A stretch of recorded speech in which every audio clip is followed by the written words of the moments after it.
Good morning, ladies and gentlemen. It's me, Cash Miller, ready for another episode of Just Talking Sports. I'm filming this literally at 7 o'clock in the morning because, I have my own mowing business, so I was out mowing all day yesterday, and, we had to drive down to the Springs, and I just didn't have time to film yesterday. But I will get this video out today. Saturday, June 29th. So if you're watching this at 8 or 9 o'clock, it's like fresh off the chopping block. Anyway, we are 8 weeks away from today to college football. 8 weeks. Can you believe it? Unbelievable. And we have even less time till NFL because the Hall of Fame game is in just 1 month. Uno momento. I don't think that's how you say month in Spanish, but it's how I do it. Hall of Fame game, it will be Chicago. It will be Houston. It'll be the Texans. It'll be the Bears. Now, we got to keep in mind, though, those two teams aren't going to be starting the star quarterbacks, Caleb Williams, C.J. Stroud. Those two quarterbacks we would really love to see in the NFL season go against each other. But that's probably not going to happen in the Hall of Fame game. But I can't wait for that. I will definitely be watching that game. We're, like I was saying, we're 8 weeks away from college football. From the Irish Classic, Florida State, the Seminoles, try to go back and land another nice little sucker punch on college football world for kicking them out of the playoffs, but they have a tough start. They have the dark horse that I picked for the ACC, Georgia Tech. Now I know those two teams have nothing to do with Ireland. Notre Dame should be in Ireland. Well, I'm not the college football president, so therefore they chose Florida State, Georgia Tech. So whatever. It's going to be a fun game. When that day comes, I will indeed pick that game, and I'll give you my picks for that. Anyway, let's get to the news stories. Florida wins the Stanley Cup. Wow. Why I'm not that surprised, even after Edmonton's run. And Trevor Lawrence made a vow the other day that made everyone's eyebrows that. Should Patrick Mahomes be really, really afraid right now of the young guns? And could the Chiefs, by the way, speaking of the Chiefs, could the Chiefs and the Royals cross state lines into Kansas after a bill was signed to lure the Chiefs out of Arrowhead? Could this really happen? And is the McCarthy era over in Dallas? Before the season even begins. McCarthy spoke the other day and made my eyebrows do that. And Bronny James to the Lakers. We all predicted it. What are Cash's thoughts, though? And the QB battle is heating up because training camp is only 2 weeks away. So I'll give my selections who I think will be the starting quarterback. And to finish off it all, I'm going to be talking about my Buffs, and are the Buffs poised to go for a 9-3 season? That's coming up on CSN today. Hello and welcome back, and you're probably guessing why I have this Florida Panthers logo sitting here. It's because the Panthers are Stanley Cup champions after making it last year. They got a letdown against Vegas. They were the underdogs last year. This year, it was another underdog team. That was Edmonton. Now, why wasn't I afraid of Edmonton? Well, to begin the season, when they started just wavering off course, I was like, I don't think they're going to do anything. I predicted them to just swipe off the face of the hockey or Stanley Cup face, and then something clicked. It was their head coach. I believe that was their head coach. And he led them through the postseason. An unbelievable run for the Edmonton Oilers, if I do say so myself. But Florida was also really, really pushing hard to get back to that Stanley Cup, to get that cup for the first time in history. Now they get it. And now they're eating whatever they want. Because they got that Stanley Cup.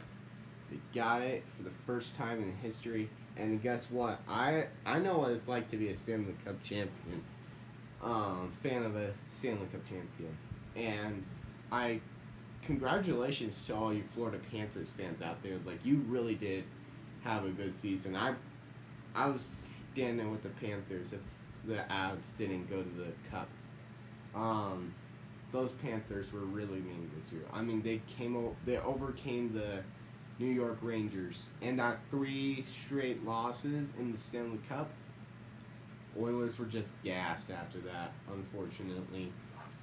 It was a good final. It was a good Game 7.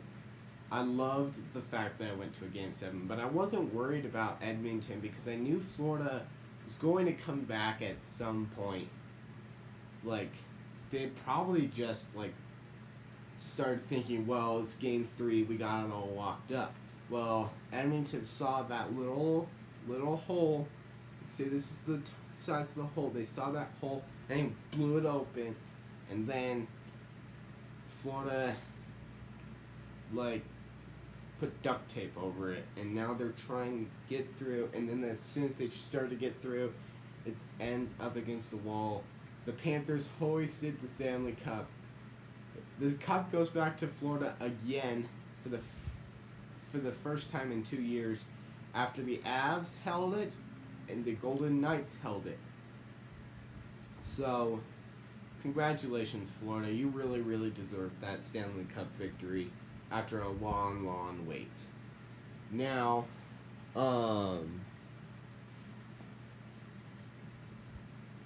that was just an amazing game.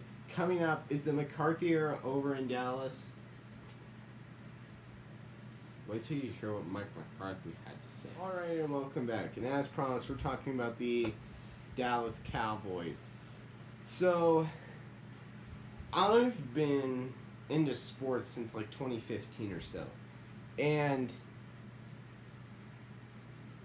in all my years, it's been really kind of hard to adjust to the Cowboys being like a superstar team. Well, right now, I don't see them going that far this year. I actually see them tanking for who, though? I see the Cowboys tanking for Shedeur Sanders, the CU Buffs quarterback. His dad's played with Jerry Jones. Jerry Jones adores Deion Sanders. Why wouldn't Shedeur Sanders go to Dallas, ladies and gentlemen? But a lot of sports analysts are saying right now, Cowboys could easily go with an 0-4, 0-5 record to start the season, and then their bye week, and then they come out of that bye week, and then they get a San Francisco team who's going to win the NFC. Is my prediction. I'd say it's a Bengals-Niners showdown in the Super Bowl this season. But anyway, the Cowboys, I just don't think that the Cowboys are yet championship material.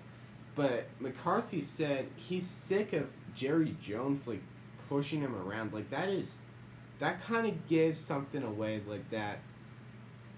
Like, Jerry Jones may need to let up some control. Like, that's all people talk about anymore. Like, Jerry Jones, he's getting old. Like, I'm not going to upset you Cowboys fans here, but I'm also going to give you, like, some truth. Jerry Jones is getting old. And I'm sure he doesn't want to go through a whole nother head coaching search again, because that takes some wear and tear off the body. But, I mean, Mike McCarthy, he was an old Green Bay Packers coach. They hired him because he had Super Bowl experience. Not because he was some head coach that had, like, that had experience with Aaron Rodgers. No, he had a Super Bowl under his belt.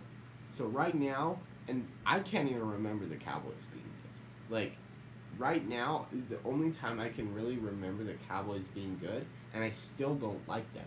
Like, I just don't have really that much like for Dallas teams. Like, I don't know why, but it's just my nature. I just don't like Dallas teams. But yeah, the Dallas drama. I mean, we had so many players like come out and say, talk against Dak Prescott. I say, here's my prediction. I say Dak Prescott gets shipped out at the end of the year. I say Mike McCarthy gets on that plane with him after that bye week, and Mike Zimmer's the coach for the Niners game. So, I mean, that's how quickly the McCarthy era, I believe, will be over in Dallas. We're going to talk really quick. When we come back, could the Chiefs and the Royals be shipping out of where? Could Missouri only have the Blues and Cardinals left? Find out why next. Welcome back. And as promised, I'm talking about the Chiefs and the Royals. Now, why am I talking about the Chiefs and the Royals? They're both in Kansas City. Well, the Kansas state governor signed a bill that was supposedly to lure the Chiefs out of Arrowhead and the Royals out of their stadium. What?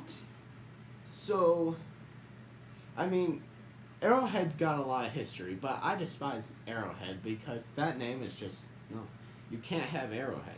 I love actually Arrowhead's name, but I want it to be Burrowhead. It can't be Arrowhead, it's gotta be Burrowhead. Burrowhead Stadium. I like that.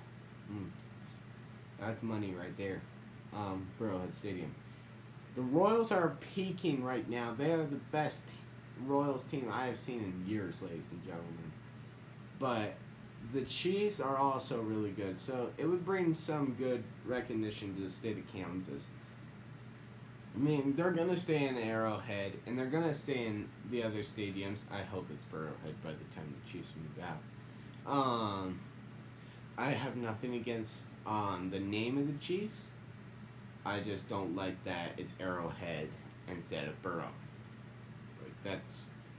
I mean, Joe Burrow was only drafted like 2 years ago. We can rebrand the stadium. I don't really care.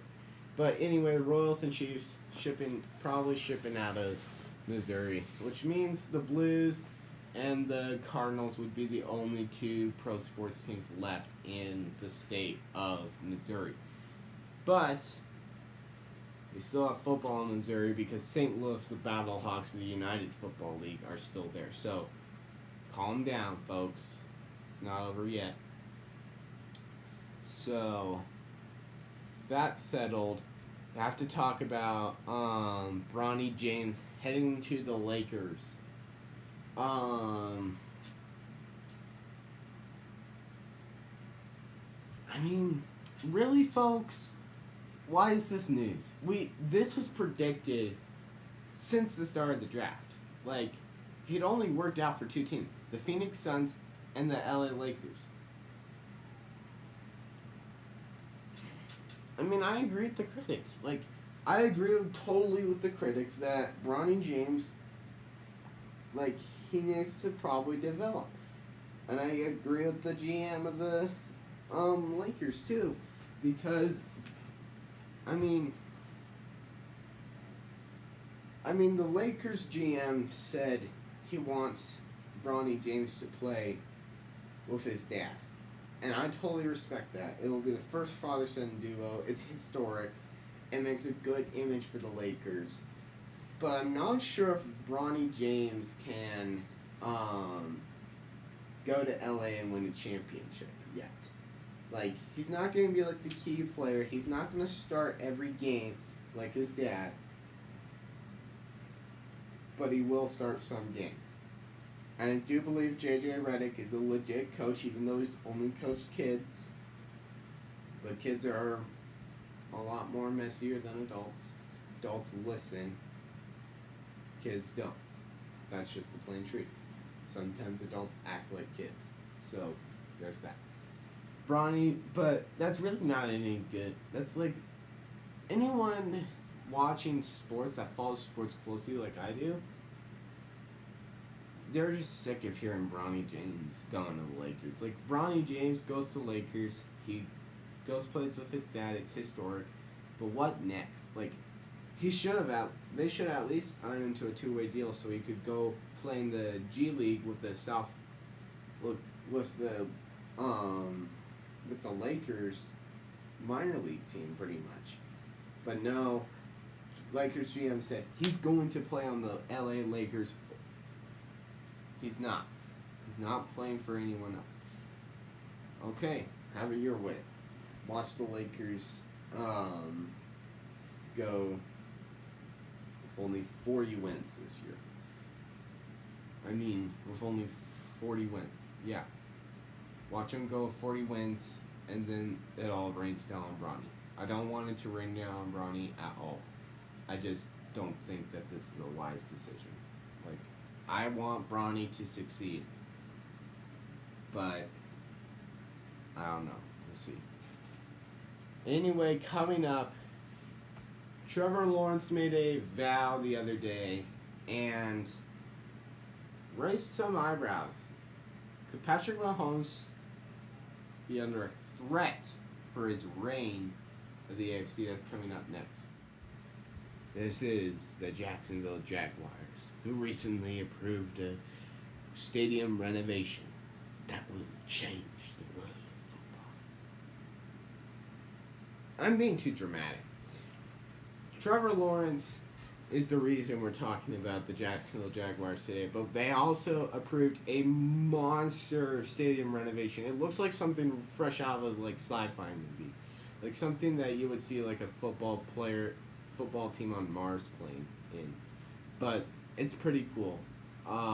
Jags owner said, "I fought through the doubters all the time. I don't like proving people wrong, but this is a beautiful stadium." So, I think I'm a fan of this stadium. But what I'm really getting to here is Trevor Lawrence made a vow after his contract extension he will win a Super Bowl with the Jaguars.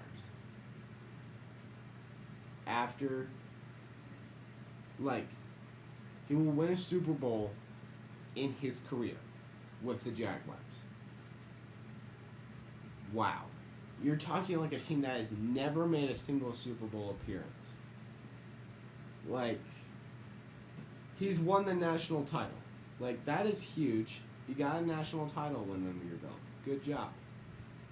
You beat Nick Saban. That's an all-time great. But can you beat Patrick Mahomes? And right now, Patrick Mahomes is like he's getting like the entire AFC is like forging together and going right at Patrick Mahomes. AFC is better than ever this year. They got the Chargers, you got the Raiders, you got the Broncos, you got all these teams that are souped up and ready to play against the Kansas City Chiefs. So I say, if I'm Patrick Mahomes, I'd be quaking right now in my boots. Joe Burrow says that offense is going to be different. With emphasis. I wrote a letter to Joe Burrow encouraging him, like I said, to beat the Kansas City Chiefs. Now is all that matters. You got the Ravens, you got the Steelers, you got the Browns, you got Jaguars, you got the Texans, you have so many teams ready and revving to just go right at the Chiefs and shoot them down. That's why I predicted them to go 7-10. Sorry, Kansas City fans, your reign is over.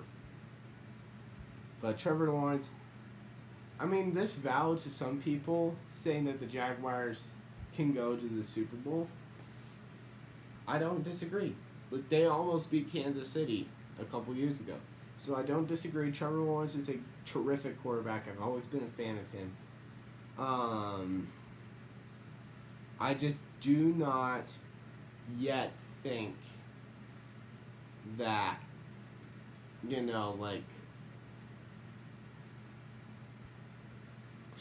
I don't really know how to put it into words. Like, the Jacksonville Jaguars haven't been good until Trevor Lawrence and Doc Peterson came.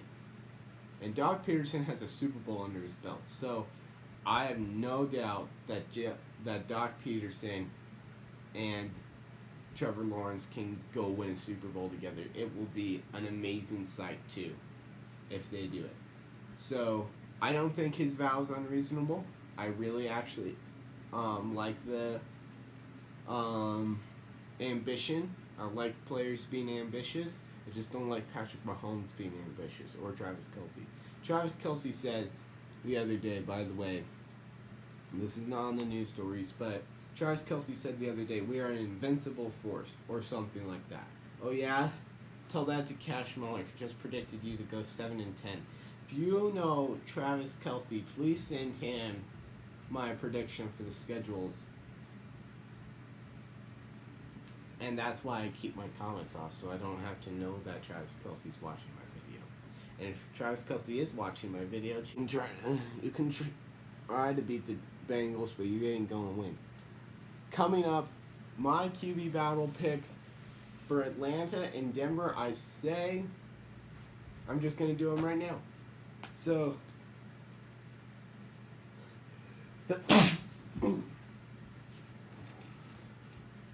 I'm going to do my picks for Denver and Atlanta now before I get to the CU stuff. Alright, we have Jarrett Stidham for Denver against Bo Nix. My pick, I say Bo Nix gets the starting job, ladies and gentlemen. Bo Nix gets the starting, Jarrett Stidham second string, Zach Wilson third string.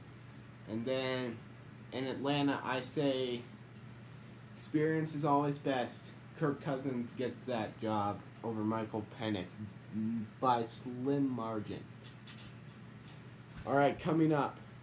Is CU poised to go 9-3? That's what I like to hear. Coming up next.